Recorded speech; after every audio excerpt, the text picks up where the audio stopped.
Latest updates ఎప్పటికప్పుడు పొందడానికి big TV WhatsApp channel follow అవ్వండి. లింక్ డిస్క్రిప్షన్ లో ఉంది. ఇక్కడ మూసీ మీద సంగం బ్రిడ్జ్ దగ్గరకు వచ్చి మూసీ మీద బ్రిడ్జ్ సందర్శించుకొని ఇక్కడ మరి భీమలింగేశ్వర స్వామి శివలింగాన్ని దర్శనం చేసుకొని అభిషేకం చేసుకోవడం జరిగింది. నేను మా కలెక్టర్ గారు కూడా వచ్చారు, అట్లే ఒక ఆర్కిటెక్ట్ కూడా వారు కూడా ఇక్కడికి రావడం జరిగింది. మీ అందరికీ తెలుసు గత నెల కాదు ఈ నెలనే 8వ తారీఖు నాడు ముఖ్యమంత్రి గారు వారి బర్త్డే సందర్భంగా ఇక్కడికి రావడం, యాదాద్రికి వచ్చి శ్రీ లక్ష్మీనరసింహస్వామి దర్శనం చేసుకొని మరి ఆశీస్సులు తీసుకొని ఇక్కడ సంఘం దగ్గరికి బర్త్డే సందర్భంగా వారి పుట్టినరోజు సందర్భంగా ఇంకో కార్యక్రమం ఏది కూడా పెట్టుకోలే. మూసీ ప్రక్షాళన, మూసీ పునరుజ్జీవింపజేసే కార్యక్రమం మీదనే వారి దృష్టి మొత్తం పెట్టిండ్రు. అన్ని ఎంగేజ్మెంట్స్, అన్ని అపాయింట్మెంట్స్ అన్ని క్యాన్సిల్ చేసుకొని వారు ఇక్కడికే నేరుగా వచ్చి మరి ఇక్కడ 6 కిలోమీటర్ల పాదయాత్ర చేసి మూసీలో ఏ విధంగా నీరు ప్రవహిస్తుంది, ఏ విధంగా కాలుష్యం ఉన్నది, ఏ విధంగా హైదరాబాద్లో వెదజల్లే కాలుష్యమైనటువంటి నీళ్లు కానీ, వ్యర్థాలు కానీ, విసర్జితాలు కానీ, మానవ విసర్జితాలు కానీ, డ్రైనేజీలు కానీ ఇట్లాంటివన్నీ కూడా ప్రవహిస్తున్నప్పుడు మరి ఏ విధంగా ఇక్కడ నీరు ఉన్నదని చూసుకోవడానికి వారు వచ్చిండ్రు. కుల వృత్తుల వాళ్ళని కలుసుకుంటారు, గౌడన్నలను కలుసుకుంటూ, నేత సోదరులను కలుసుకుంటూ, మరి రజకులు, ముదిరాజులు, కుమ్మరి వీళ్ళందరినీ కూడా కలుసుకోవడం జరిగింది. రైతు కూలీలను కూడా కలుసుకొని ఏ విధంగా మా కష్టాలు ఉన్నాయి, ఏ విధంగా మా బాధలు ఉన్నాయి, ఒకప్పుడు సుందరంగా ప్రవహించే మూసీ నదిలో అందరి బతుకుతారు అంతా కూడా ఇక్కడనే నడిచేది. కుల వృత్తుల వాళ్ళు, రైతులు అందరూ మంచిగా బతికేది. ఈరోజు మూసీ అంటే ఆవిడ దూరం పోయే పరిస్థితి ఉంది, ఇక్కడ బతకలేని పరిస్థితి ఉంది. సో అవన్నీ కూడా వారి నేరుగా చూడడానికి రావడం జరిగింది. గత 4 నెలల క్రితం, దాదాపు 4 నెలల క్రితం అసెంబ్లీలో వారు మూసీ ప్రక్షాళన, మూసీ పునరుజ్జీవం చేసే కార్యక్రమం ప్రకటించినప్పుడు మేమందరం కూడా ఈ ప్రాంతవాసులం అందరం కూడా సంతోషం వెలిపిస్తే ఆ సంతోషం కొద్ది నెలలు కూడా గడవక ముందే ప్రతిపక్షాలంతా కూడా రాద్ధాంతం చేసి ప్రజలను మభ్యపెడుతూ ఇదేదో దోసుకోవడానికి ఇంకేమో చేయడానికి అనే విధంగా, అంటే ఒక మంచి కార్యక్రమం ఈ ప్రాంత ప్రజలు దాదాపు 40 లక్షల మంది హైదరాబాద్లో ఉన్న 1,20,00,000 మంది జనాభాకు వాళ్ళకు కూడా హైదరాబాద్లో కూడా మురికి కూపంగా అయింది. మూసి నీళ్లు అక్కడ గండిపేట నుంచి వచ్చే నీళ్ళు అయితే, హిమాయత్ సాగర్ నీళ్ళు అయితే, హుసైన్ సాగర్, అశోక్ నగర్ మీదకి వెళ్ళి వచ్చే నాళాలు అయితే అన్నీ కూడా డ్రైనేజ్ నీళ్లు, ఫ్యాక్టరీల నీళ్లు, కాలుష్యమైన నీళ్ళు పోతుంటే ఒక ఇంటర్నేషనల్ సిటీ ఏ విధంగా ఉండాలో అట్లా లేని పరిస్థితి, ఆ ప్రాంతంలో బతకడానికి ఇబ్బంది అవుతుంటే, సో అట్లాంటి పరిస్థితులు దాపరించినప్పుడు మరి మూసి పునరుజ్జీవం చేసే కార్యక్రమం చేసినప్పుడు మరి దీని మీద బురద జల్లే కార్యక్రమం, కాళ్ళల్లో కట్టెబెట్టే కార్యక్రమం మరి ప్రతిపక్షాలు చేస్తే మరి మాకు ముఖ్యంగా నల్లగొండ వాసులం మళ్ళా ఒక ఆశ కలిగింది. మాకు ముఖ్యమంత్రి గారు ఎప్పుడైతే చెప్పినరో మరి ఆశ ఇబ్బంది పెట్టే కార్యక్రమం వీళ్ళంతా చేస్తున్నప్పుడు, అపోజిషన్ వాళ్ళు ప్రతిపక్షాలు చేస్తున్నప్పుడు నల్లగొండ ప్రజలు చైతన్యవంతమై మరి ఈ యొక్క కార్యక్రమం మీద ఉద్యమ కార్యాచరణ లాగా ఎక్కడికక్కడ ఇక్కడ పిలాయిపల్లి దగ్గర భువనగిరి నియోజకవర్గంలో పెద్ద ఎత్తున వేలాది మంది స్వచ్ఛందంగా తరలి వచ్చి మేమంతా కూడా అంటే మా ప్రాంత భాషలకు కూడా తెలియజెప్పే కార్యక్రమం, రాష్ట్ర ప్రజలకు కూడా మీడియా ద్వారా తెలియజెప్పే కార్యక్రమం ఏ విధంగా కాలుష్యం అవుతుంది. మరి ఆ తర్వాత అక్కడ తుంగతుర్తిలో శామ్యుల్ గారు కూడా ఇట్లాంటి కార్యక్రమం చేశారు. ఎంపీ గారు చామల కిరణ్ కుమార్ రెడ్డి గారు వారు మా వెన్నంటే ఉండి ఈ కార్యక్రమాలన్నీ కూడా చేసే కార్యక్రమం వారో పక్క చేస్తూ ఉంటే, తర్వాత ముఖ్యమంత్రి గారి నడుము బిగించి నేరుగా గత 8వ తారీఖు నాడు వారు ఇక్కడికి రావడం, మరి యొక్క మూసి ఏ విధంగా ప్రవహిస్తుందో చూసే కార్యక్రమం కూడా చేసిండ్రు. దాని మీద ఆ రోజు వేలాది మంది ప్రజలు నల్లగొండ ప్రాంతం మొత్తం నుంచి వచ్చి వారి వెంట పాదయాత్రగా 6 కిలోమీటర్లు నడిస్తే మరి ముఖ్యమంత్రి గారు ఇంకా వారి ఏదైతే పట్టుదల ఉండదో ఇంకా ఖచ్చితమైన పట్టుదలతోటి ఖచ్చితంగా మూసి పునరుజ్జీవం చేసే కార్యక్రమం ఇంకా చేస్తామని దృఢ నిశ్చయంతో వారు ఇక్కడ ఇదంతా చూసినాక, కుల వృత్తులు అన్ని వర్గాల ప్రజలను కలిసినాక ఇక్కడి నుంచి వారు బయలుదేరిండ్రు. సంతోషం. 20 రోజుల కింద ముఖ్యమంత్రి గారు ఇక్కడికి వచ్చిండ్రు. మళ్ళా నిన్న హైకోర్టు కూడా నేరుగా చెప్పేసింది, మూసి ప్రక్షాళన ఎవరు అడ్డుకోవడానికి వీల్లేదు, మూసి ప్రక్షాళన జరగాల్సిందే, మూసి పునరుజ్జీవం చేసే కార్యక్రమం జరగాల్సిందే.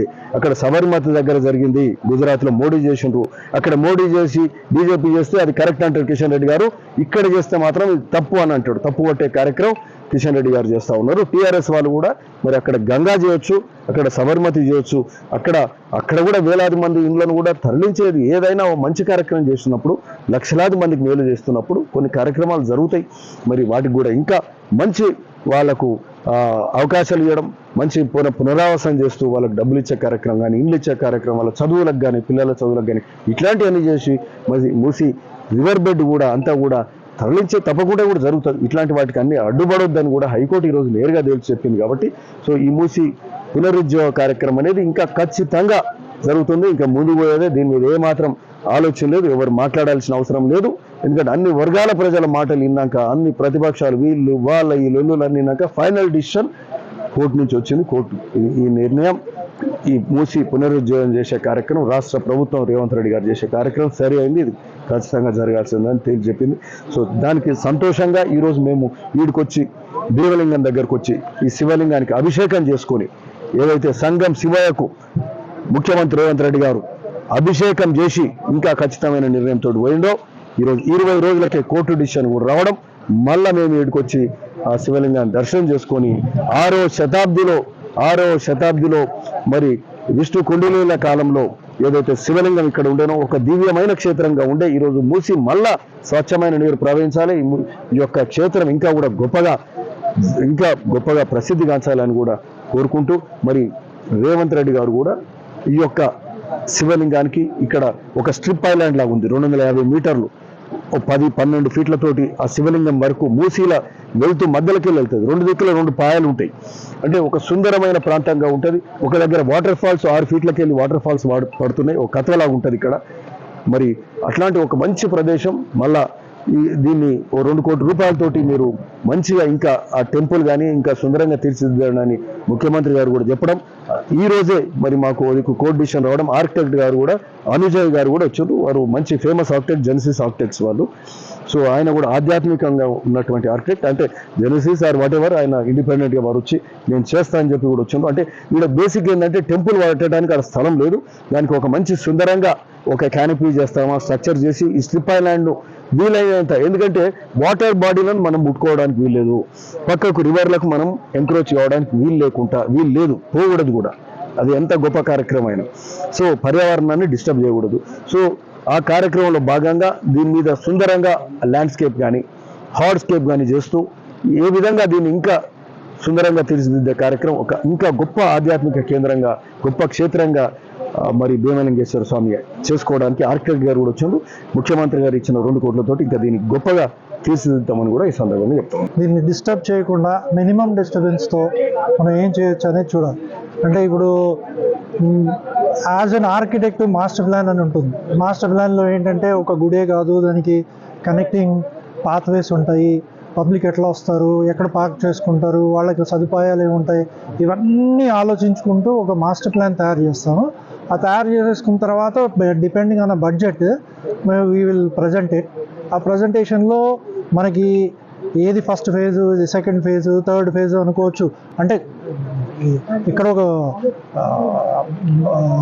అద్భుతమైన ప్రదేశంలాగా సృష్టించే ఐడియాలు చాలా ఉండొచ్చు, కానీ మనకి తగ్గట్టు మన దాంట్లో అంతకు తగ్గ పొంత అన్నట్టు చేయాలా, లేకపోతే బ్రహ్మాండంగా ఒక కాశీనే క్రియేట్ చేయాలనే వరకు మాకు ఆప్షన్స్ ఉంటాయి. అది డిపెండింగ్ ఆన్ దట్ మన సీఎం గారికి ఏది నచ్చుతుందో, మన ఎమ్మెల్యే గారికి ఏమి నచ్చుతుందో, ఇవన్నీ క్షుణ్ణంగా అన్ని పరిశీలించి మనకు తగ్గట్టు మనం ఒకటి తీరుగా చేసుకుంటాం. నాకు కూడా పర్సనల్లీ నేను శివభక్తుని, ఇది నాకు లభించడం కూడా ఆయనే పరమాత్ముడి ప్లాన్స్ మొదలవుతుంది. మేము ఇక్కడ ఈ సర్వే ప్లాన్ తీసుకొని వెళ్ళిపోయి కూర్చొని అన్ని క్షుణ్ణంగా పరిశీలించి, స్థల పురాణం ఒకటి ఉంటుంది, ఆ స్టోరీ ఏం చెప్పాలి, ఆర్కిటెక్చరల్లీ ఏం చెప్పొచ్చు, మళ్ళీ ఇంకా ఏమైనా ఇప్పుడు శివరాత్రి రోజు కానీ లేకపోతే మన కార్తీక పౌర్ణమి రోజు కానీ కొన్ని యాక్టివిటీస్ ఉంటాయి, ఆ యాక్టివిటీస్ని ఎన్హాన్స్ చేసేటట్టు ఏం చేయొచ్చు, ఇవన్నీ ఆలోచించుకొని, లేకపోతే మన కలెక్టర్ గారు కూడా అన్నారు ఇది జ్యోతిర్లింగాలది ఏమన్నా కనెక్షన్ చేయొచ్చా, ఇవన్నీ ఉన్నాయన్నమాట. ఇవన్నీ ఆలోచించుకొని ఒక మాస్టర్ ప్లాన్ తయారు చేసి ఫస్ట్ ప్రజెంటేషన్ చేస్తాం. దాని తర్వాత మన బడ్జెట్స్, మన అనుకూలం ఏంటో ఇవన్నీ చూసుకుంటూ చేయొచ్చు. For more videos like this, subscribe Big TV channel.